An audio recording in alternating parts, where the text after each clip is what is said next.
नमस्कार मित्रांनो, the G zone Marathi या चॅनलमध्ये आपले स्वागत आहे। स्पर्धे परीक्षेसाठी अतिशय उपयुक्त व महत्त्वाचे प्रश्न आज आपण पाहणार आहोत। चला तर सुरू करूया। इटली या देशाचे चलन खालीलपैकी कोणते आहे? लिरा हे इटली या देशाचे चलन आहे। जागतिक शौचालय दिवस खालीलपैकी कोणत्या दिवशी पाळण्यात येतो? जागतिक शौचालय दिवस 19 नोव्हेंबर या दिवशी पाळण्यात येतो। दोन रेखावृत्तावरील सर्वात जास्त अंतर विषुववृत्तावरील किती किलोमीटर असते? 111 किलोमीटर असते। भूऔष्णिक विद्युत निर्मिती केंद्र खालीलपैकी कोणत्या ठिकाणी आहे?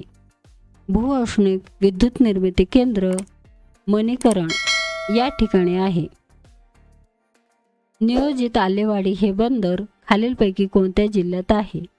नियोजित आलेवाडी हे बंदर ठाणे या जिल्ह्यात आहे।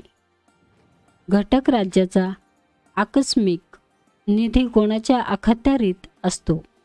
घटक राज्याचा आकस्मिक निधी राज्यपाल यांच्या अखत्यारीत असतो।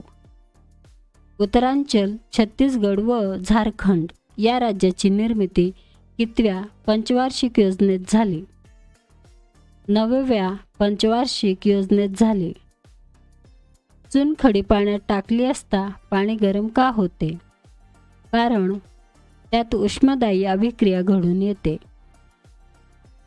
शाहू महाराजांनी 1911 मध्ये कोणत्या समाजास राजाश्रय दिला? शाहू महाराजांनी 1911 मध्ये सत्यशोधक समाज या समाजास राजाश्रय दिला। गोपाळ गणेश आगरकर यांनी कोणत्या विचारांचा पुरस्कार केला? गोपाळ गणेश आगरकर यांनी बुद्धिप्रामाण्यवाद या विचारांचा पुरस्कार केला। हिऱ्यांचा अपवर्तनांक खालीलपैकी किती असतो? हिऱ्यांचा अपवर्तनांक 2.42 इतका असतो। वाचन प्रेरणा दिवस खालीलपैकी कोणत्या दिवशी साजरा केला जातो? वाचन प्रेरणा दिवस 15 ऑक्टोबर या दिवशी साजरा केला जातो।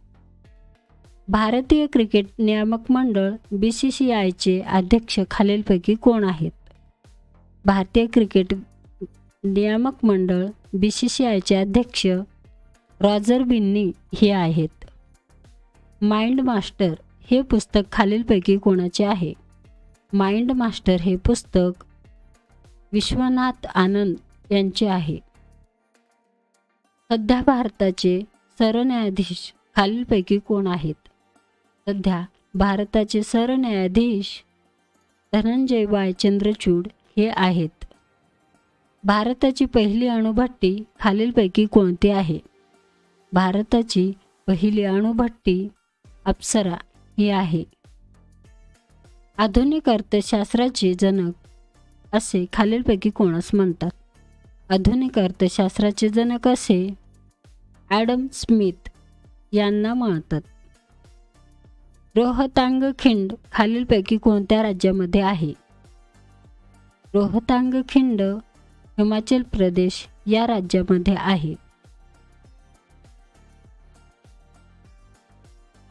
अत्यंत भोळा मनुष्य या अर्थाचा अलंकारिक शब्द निवडा। अत्यंत भोळा मनुष्य या अर्थाचा अलंकारिक शब्द आहे भोळा सांब।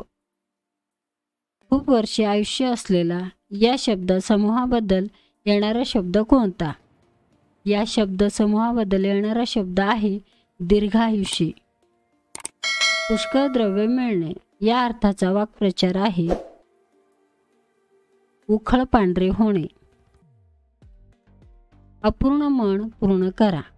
गाजराची पुंगी वाजली तर वाजली, नाही तर मोडून खाल्ली।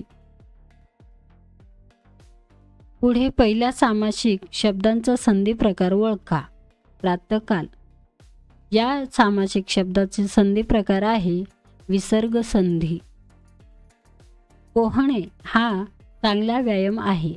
वाक्यातील अधोरेखित शब्दाचा प्रकार ओळखा।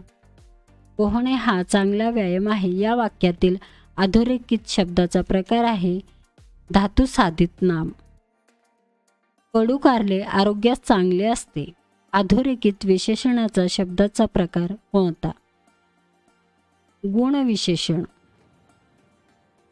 खालीलपैकी सहाय्यक क्रियापद असलेले उदाहरण कोणते? सहाय्यक क्रियापद असलेले उदाहरण आहे पळायला जा. समान गुणधर्माचे जातीचे शब्द एकापुढे एक असे दोन किंवा त्याहून अधिक आल्यास अंतिम शब्दापूर्वी टिंबटिंब अव्यय येते. उभयान्वयी अव्यय हे येते. पुढील पर्यायातील योग्य स्त्रीलिंगी रूप असलेला पर्याय कोणता? योग्य स्त्रीलिंगी रूप असलेला पर्याय आहे वडा वडी. विभक्ती ओळखा. मुलांनी आज्ञा पाळावी. विभक्ती आहे तृतीय. काही क्षणातच संगणकाच्या पडद्यावर सर्व काळ अशी अक्षरे दिसू लागली. वाक्यातील प्रयोग ओळखा. वाक्यातील प्रयोग आहे सकर्मक भावे. खालीलपैकी नकारार्थी वाक्य ओळखा. नकारार्थी वाक्य आहे तो कृतज्ञ झाला नाही. पुढील विरामचिन्ह केव्हा वापरतात? जेव्हा एकच जातीचे अनेक शब्द लागोपाठ आल्यास. खालील वाक्यातून कोणता काळ सांगता येतो? सूर्य डोंगराआड जात असतो. रित्ती वर्तमान काळ. खालील वाक्यातील क्रियापदाचा अर्थ ओळखा व त्याचा पर्याय लिहा. अंगी शौर्य असणाऱ्यांनीच हे करावे. योग्यता.